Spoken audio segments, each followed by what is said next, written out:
David, Lauren, happy post shutdown. Happy post shutdown. Happy, I guess, early Thanksgiving. So maybe we should just start with the overall data about the shutdown. So that was the longest government shutdown in US history. And it really, the reason I think it came to an end was a combination of the election results for the Democrats about a week before the shutdown ended, a decision by a group of Senate Democrats that um, it was time to reopen the government, and then probably most importantly, increasing concerns about air safety and about sort of U.S. air travel. Would you say that's a reasonable kind of quick summary? Yeah, I would say it's a pretty reasonable summary of why. And just to add to it a little bit, this was the longest shutdown in history at 43 days. Yeah, to me, I think there was some element finally within the Senate of some of the Democrats basically saying, some of us may have to take a hit on this. We need to get this moving. We need to move on. Yeah, it's interesting because it also pointed to me, and I hadn't thought of it, and I probably should have before, but certainly after, as I've been thinking about what happened over the last almost 2 months, is that the House has almost become meaningless from a bipartisan position. In other words, that all the negotiation has to happen in the Senate, and then it's the Senate kind of coming back to the House Republicans and trying to sell it to them. I mean, David, you've been around longer than all of us. Do you think that's a reasonable assessment of where we are at this moment in time? It is, I think, very much so. And it actually harkens back to a conversation I had in the 80s with a Republican senator who were basically, at the time they wanted everyone thing to go through them and Reagan. And then the truth of the matter was at that time the House was still extremely powerful and independent. And they were like, well, the House just wants to be mean and make it all their way. And I still remember that conversation. And I was like, well, it's turned around a little bit. Yeah. The other thing too, I think is important before we move off this topic is that to date, the Republicans have not eliminated the filibuster and sort of the need for the 60 votes in certain times. And so I think that's really important to this discussion as well, in terms of there weren't sort of structural changes needed to undo or to end this government shutdown, which is just an interesting perspective here. But we always get that. And no matter which party is in charge in the Senate, and it's very appealing to get rid of it. It's been discussed by Republicans, it's been discussed by Democrats, but each time it happens, the party that has the power to make that change around a cloture vote always realizes elections go back and forth, and we're going to have the same problem if we do this in 4 or 5 years. Yeah, so maybe as we sort of dive into the results of sort of reopening the government and sort of what it means for the rest of the fiscal year, both I guess both the calendar year, but particularly the fiscal year, which of course runs through September 30th. There's sort of two big issues. So maybe Lauren, I'll start with you just to talk a little bit about kind of what is funded through the end of FY 2026, which again ends September 30th of next year.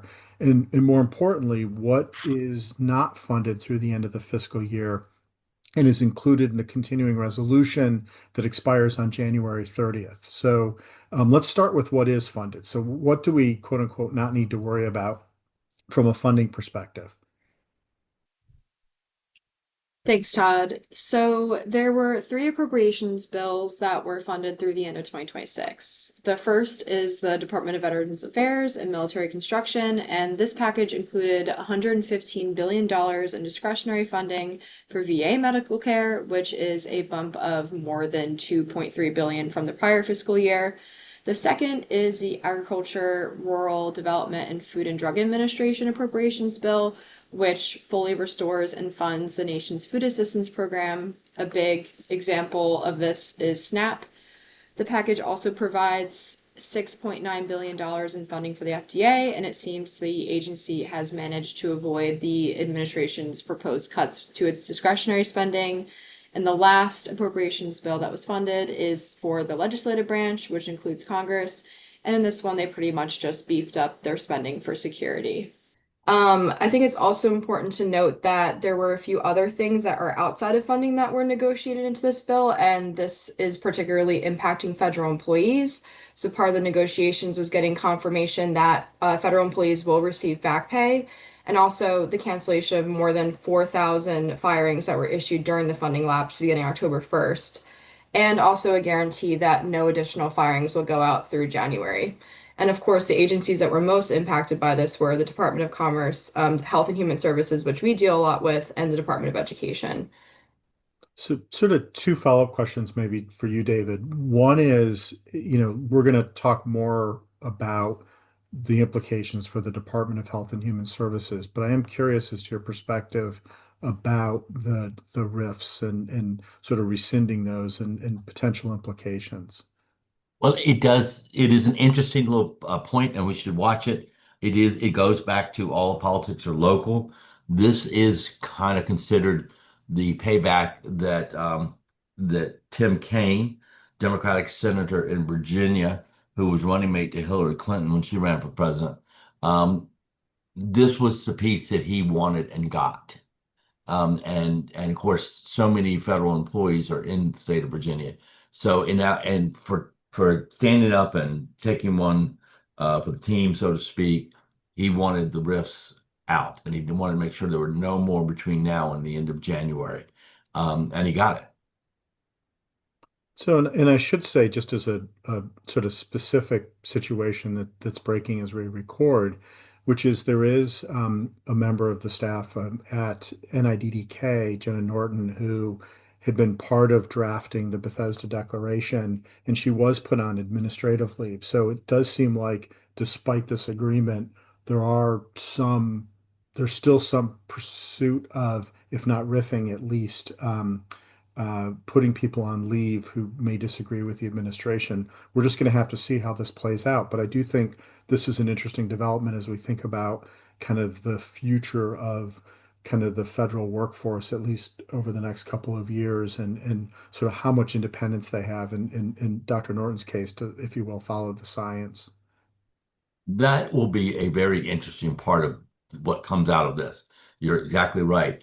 How you can cut off employees, whether it's a RIF, whether it's it's a leave, how it's done. I think you're going to see a lot more attention paid in Congress to how that works and how they can probably avoid the level that we've had in the last it's only been 11 months, 10 months. Right.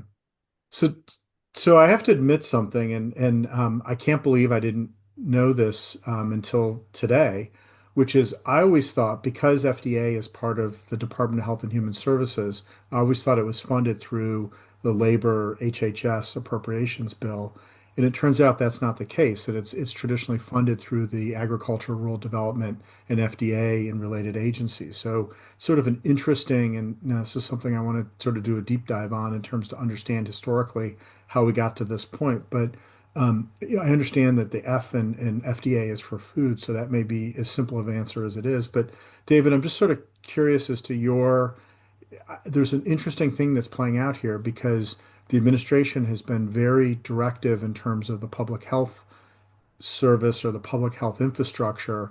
FDA is now funded through the end of the year, but the rest of that sort of group of agencies, the Centers for Disease Control and Prevention, the National Institutes for Health, they're not. And so I'm just curious as to what you may think could happen over the next couple of months. Well, it's interesting the way you would describe this. Um, it's interesting because you come from upstate New York, which actually has a lot more agriculture than people realize. But I come from one of the southern states, and agriculture was very big, but you also had a very prominent role of agriculture and food and all of those things in the area, and you knew about it. So I didn't have this misconception, but I can completely see how people would have it. And so it's a really interesting one to kind of put up against each other because um, there's so much about food that we forget, is agriculture, and because we do have big industrial agriculture also. But it's it's just one of those areas where when you're an incumbent Republican, the issue has always been don't mess with agriculture. Just and if you're a Democrat incumbent, you're like make it clear that you are a friend of agriculture, and those are just kind of the way. And so when you get down south, to a lot of times to um, Republican and Democratic members of the House, there's almost no light between them around agriculture. Yeah, it's an interesting point. I mean, as I think about sort of what was funded in terms of the VA, military construction, agriculture, rural development, FDA, the legislative branch. I mean, there is a theme there.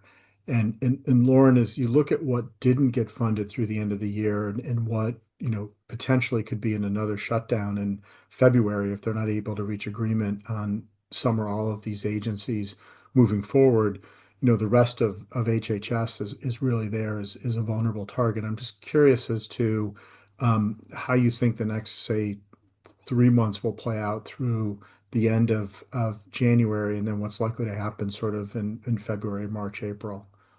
So, Lauren, maybe we should just focus specifically on what's likely to happen with HHS between now and January 30th, and then after January 30th. So, FDA, we talked about, is funded through the end of the fiscal year. What about CDC, NIH, and other parts of HHS? What's likely to happen, say, between now and the end of January? So now, in between the end of January, HHS and the other related sub-agencies of HHS are being funded under a continuing resolution, which means that they're being funded under last year's funding levels. So in the meantime, I'm sure Congress will be meeting to discuss what their bill will look like. But like I said, it's kind of just continuing as normal with federal employees returning back to the office momentarily while they figure out a more long-term solution. And if you think of just from a practical perspective, so NIH, a lot of their study sections and committees had to be canceled.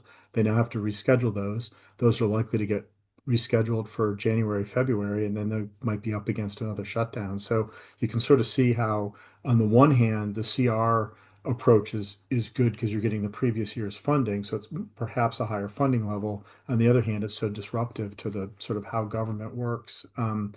So maybe we should, and we also have the holidays in between as well, and likely, I don't know how many legislative days are left in the calendar this year, but there can't be many. So it's just sort of an interesting situation. So David, maybe we should shift to the Affordable Care Act. So a big piece of the shutdown had to do with the subsidies around the Affordable Care Act. So where do we stand on that, on both the Affordable Care Act in general and on the subsidies in particular? Well, let's start with the subsidies because I think it actually sets up the whole conversation a little bit. Um, there is it is very clear that the Senate wanted to give something to the Democrats around those credits, and they did not want to be carried around with the label that they had destroyed this, or if not destroyed it, they had precipitated the double and triple increases that are expected if that's what happens. Um, Speaker Johnson could not have been more clear. He could not He's not interested in this. He does not want to open this back up. But I think he probably will find that he's got more conservative Republican members in the House than he may think. So I think that the truth of the matter is that this is going to be something that they are going to have to deal with on some level. They're not going to take the Democratic proposal for a 3-year extension. We know that. But the catch is that they're going to have to deal with it on some level, and they know that letting it just hang out there throughout 2026 before the midterm elections is going to be really dangerous for the Republicans in the House. I don't. I'm willing to go out there and say that, um, and that's just for a lot of different reasons. But I think that the Affordable Care Act itself, there's a lot of things that have come up in conversation lately, and I just, I think that they're beginning to realize this may not be as easy a ticket as they thought they had going into 2016. when they thought, oh, it won't be hard to say, we'll just replace it. And of course, since then, there really hasn't been a serious Republican proposal to replace it. Not because the Republicans are not trying to, but it's because there's a couple things in there that I think are really hard to get around.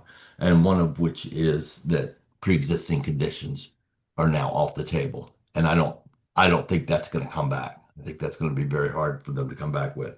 Um, and for some of us, the 26-year-old exemption of going off your parents can become problematic too.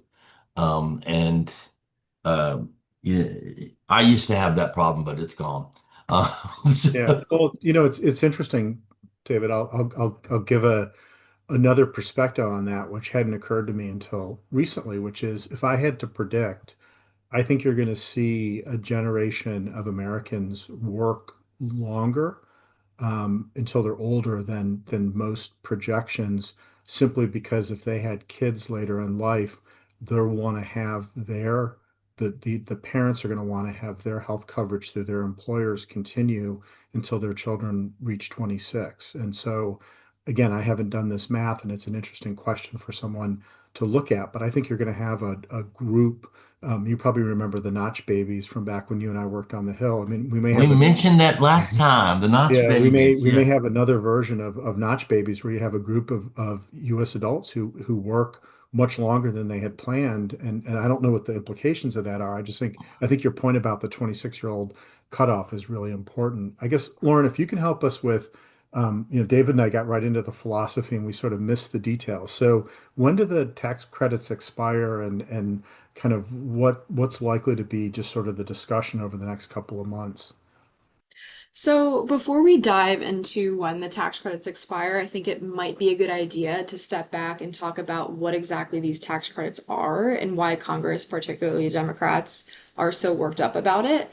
So, many of us are probably aware that the ACA tax credits were created as a result of the Affordable Health Care Act back in 2010, with them first becoming available to the American public in 2014. These tax credits are a mechanism through which the federal government partially subsidizes the cost of private health insurance for certain lower and middle income individuals and families. And this is done in the form of a refundable tax credit that can be applied directly to the cost of insurance premiums when insurance is purchased through the healthcare insurance marketplace or healthcare.gov. It is important to note that the ACA originally set these tax credits to expire in 2022, but they were extended twice, first through the American Rescue Plan Act of 2021 and again by the Inflation Reduction Act in 2025. Now, in accordance to the last extension by the Inflation Reduction Act, the ACA tax credits were set to expire on December 31st, 2025. When they expire, it is estimated that approximately 7.3 million Americans will lose subsidized ACA health coverage, and around 4.8 million Americans will become completely uninsured.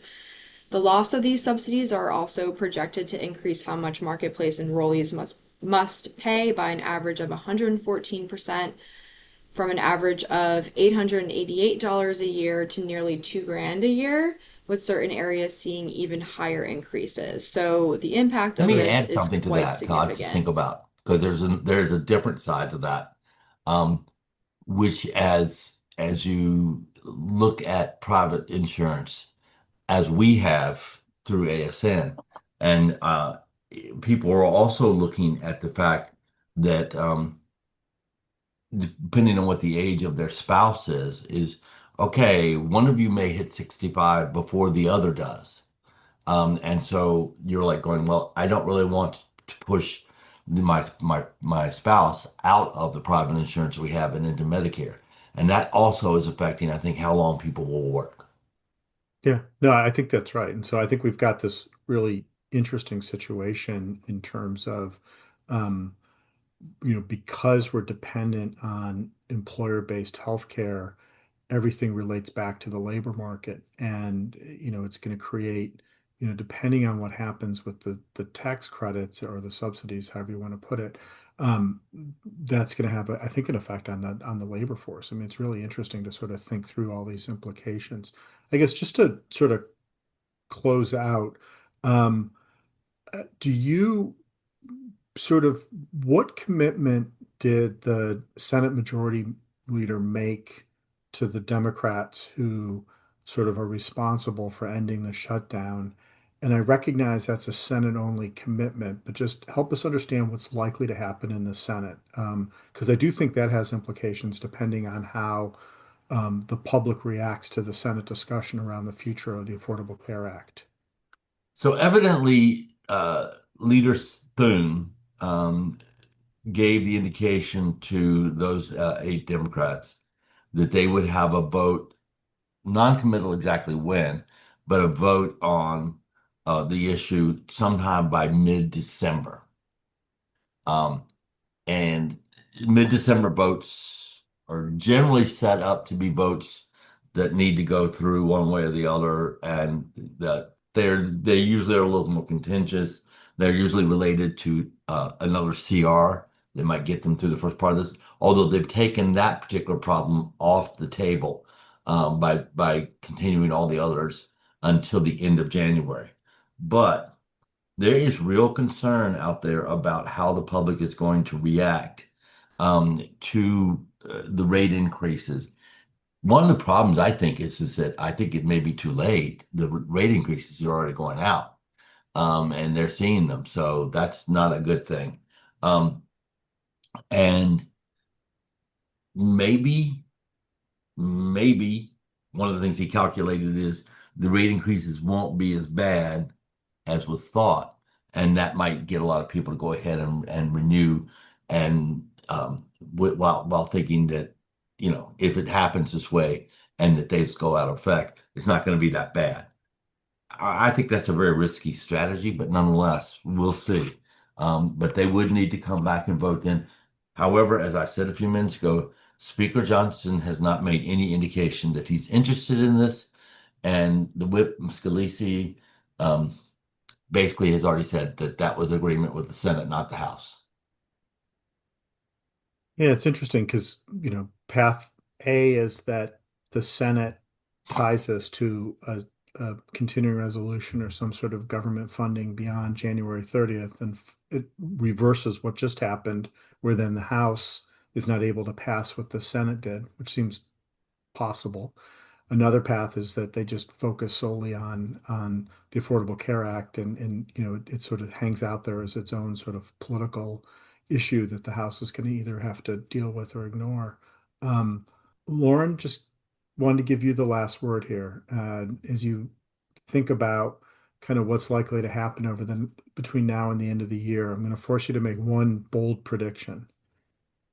Bold prediction. Well, I can't be as wise as you because I know you correctly predicted in our last episode when the government would reopen, and I wanted to acknowledge and give you congratulations for that.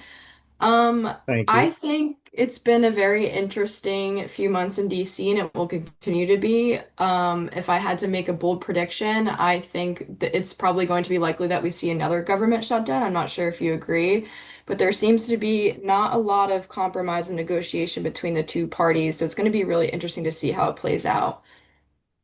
Yeah, well, and thank you for the shout out and just to welcome Katie Crowley, who's producing today's episode. For Katie, the reason I predicted correctly was for the wrong reasons. So it's sort of the classic, a clock, broken clock is right twice a day. That's how I would define that It victory. doesn't matter. You won the bet. Yeah, I won the bet. And so, I think, Lauren, just to close sort of on the point you're making, because I think it's really important, is the more parts of the government that are funded, the less sort of high stakes government shutdowns are. And my sense is they're probably, I think you're right, there probably is a willingness to shut down pieces of the government, and we can all predict what those pieces are. And so what's likely to go through maybe, some of the funding bills, but not all. So it should be an interesting couple of months between now and January 30th. David, Lauren, thank you. Katie, thank you.